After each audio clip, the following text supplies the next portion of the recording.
Swayam Prabha. Digital India. Educated India.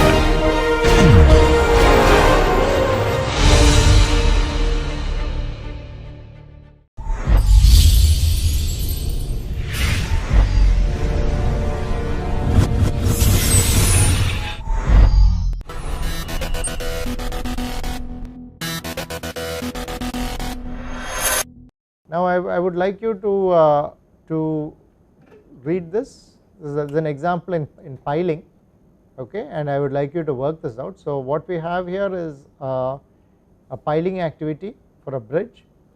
On one side you have soft soil, on the other side it's soft rock.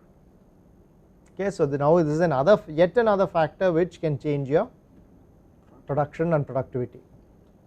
And the number of piles per abutment is 20, length of each pile is 15 meters. The working time for the winch, so you can see here it's a winch operated system where they keep dropping the, you pull the winch and then you drop the hammer and you grab out soil and then you start pouring your pile. Normal productivity of a winch is 1.5 meters an hour is the progress you will make. Productivity in soft rock is so much. Okay, so you can assume that this is the productivity in soft soil. Straightforward. Why don't you just do the calculation and let me know. So if you have any questions, ask me.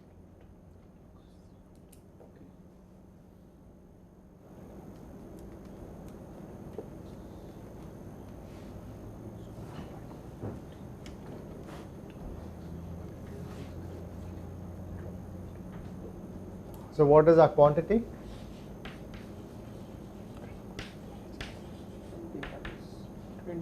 20 into 50. Yeah, so I can take, so look at the productivity. It's given in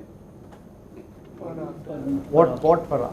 Meters per hour. Meter per hour means Meter per hour of pile length driven. pile length. Okay, so it makes sense to put my quantities in what?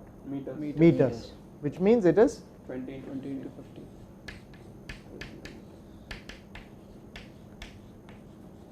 Okay, that's it.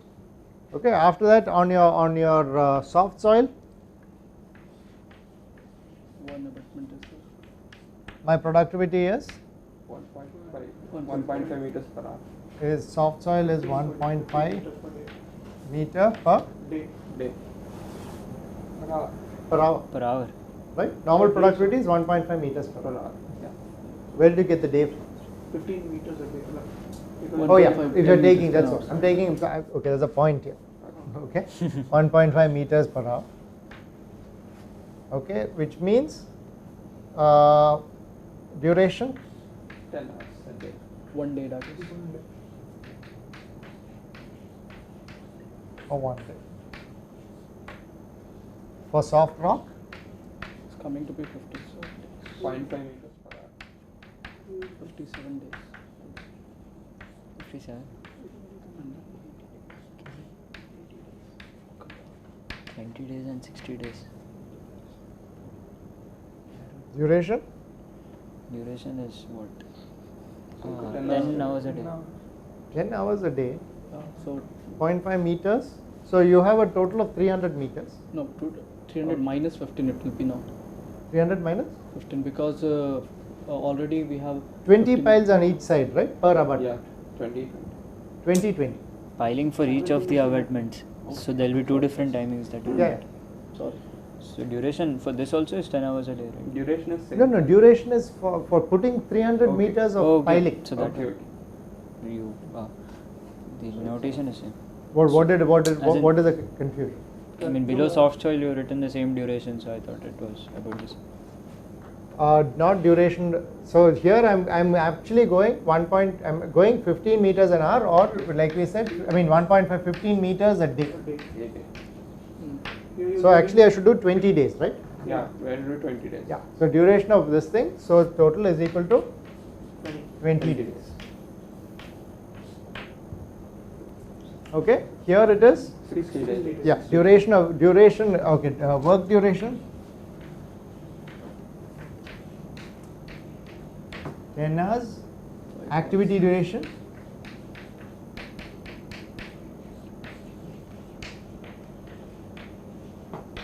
how much? 60 days. Now, in one case you have 20, the other case you have 60. Based on some of our earlier discussion, what would you do? I'll decrease the number of working hours. Will you decrease number of working hours? Actually, I'll decrease it for soft soil and increase it for soft Okay, rock. you can do that. But let's say let's say from a project perspective, I would like both durations to be roughly the same. If I decrease, see the problem if I decrease the working day duration is I am going to be paying the person the same amount for that day. Finish up the productivity on Right. the harder I side could and finish shift this the on crew 20 days and shift the equipment and crew to the other side, and I have 2 crew working. So on 20 days he is only finished 1/3, and I have 2 crew there working to try to bring this in.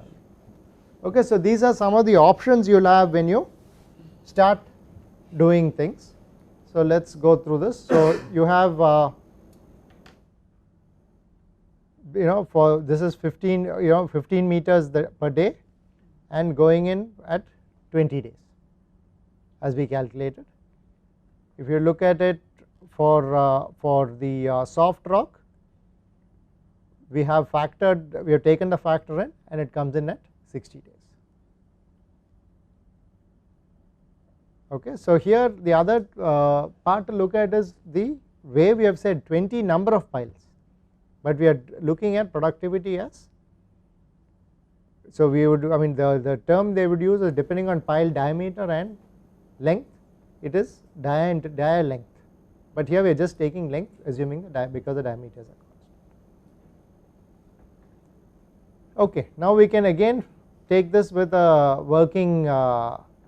working time factor, and we take it again as 8.5 instead of a 10-hour day, and what was 20 now becomes 24 days, what 60 now becomes 71 days.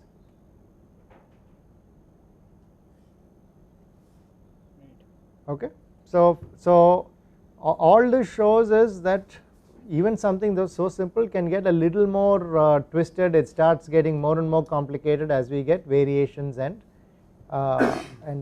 uncertainties from different regions. Okay, are there any questions on what we call right now parametric estimating? So this is typically what we did here. Productivity, quantity is parametric estimating, the most numerically sound way to go about it, and you understand the challenges behind it. Okay, we probably, at least as far as the rest of this class goes, we will not look at so much as the factoring. We will mostly take duration as a value given and focus on doing other calculations with it. But remember, the uncertainty of getting this duration itself is a big question mark, which sometimes causes most of the disruption in a project schedule.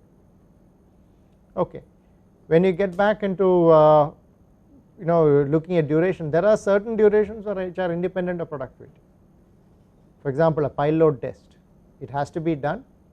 It will take a certain time independent of what you do, how you do, or what's happening. Same thing with curing of concrete.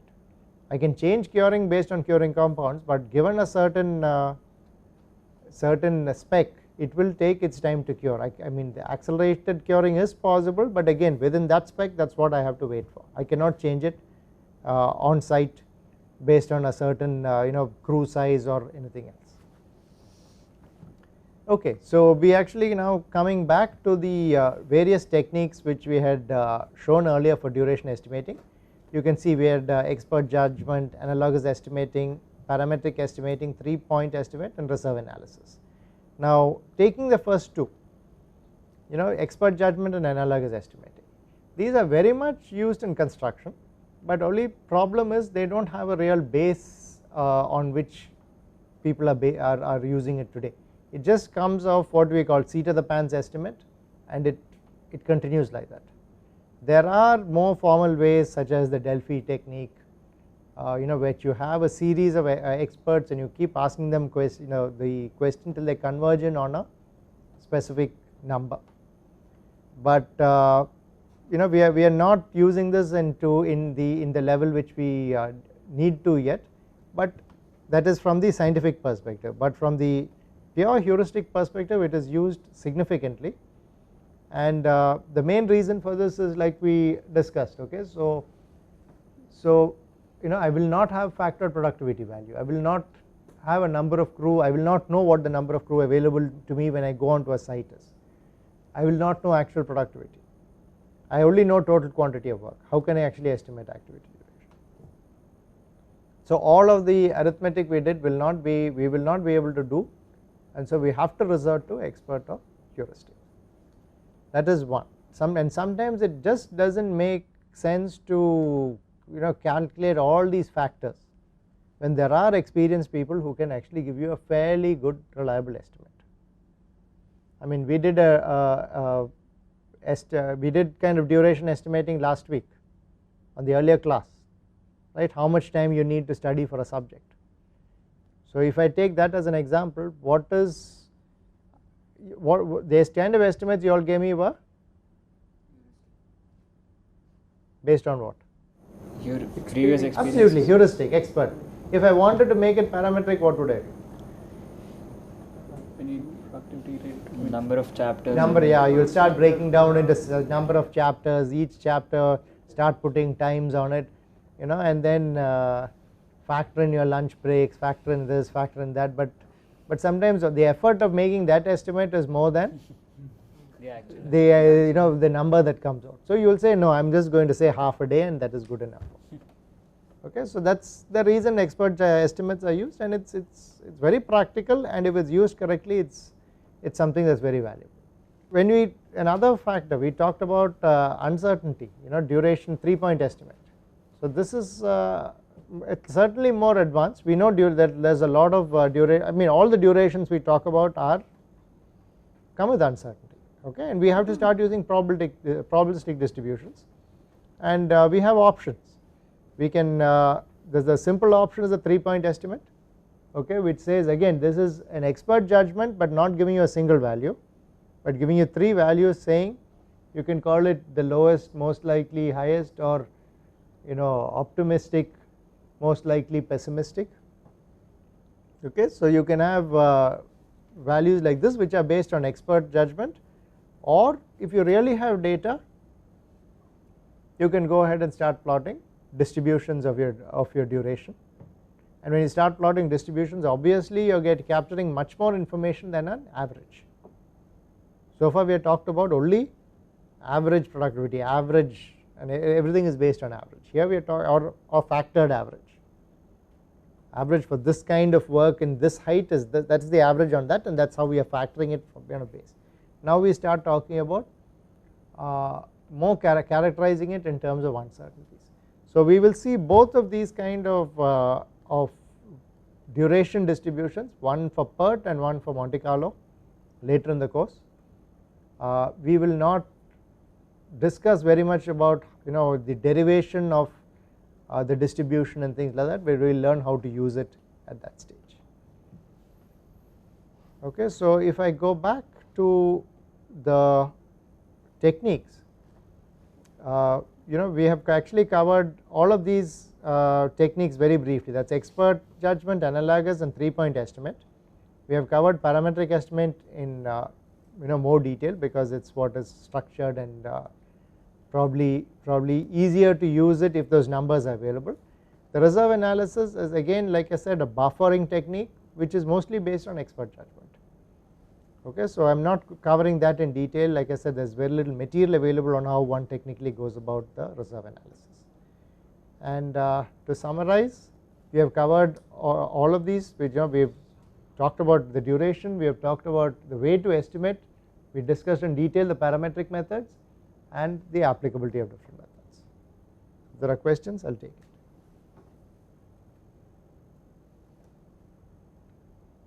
Okay, so this is an important foundation to the whole planning issue, but a lot of times not given appropriate time, and people just go with values which then kind of skews the whole flow.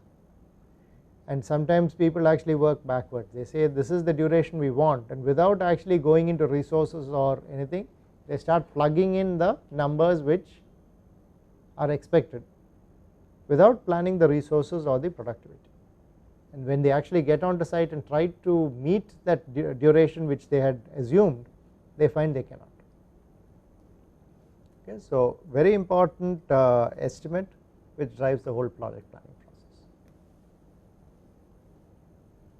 Any questions? Okay, thank you.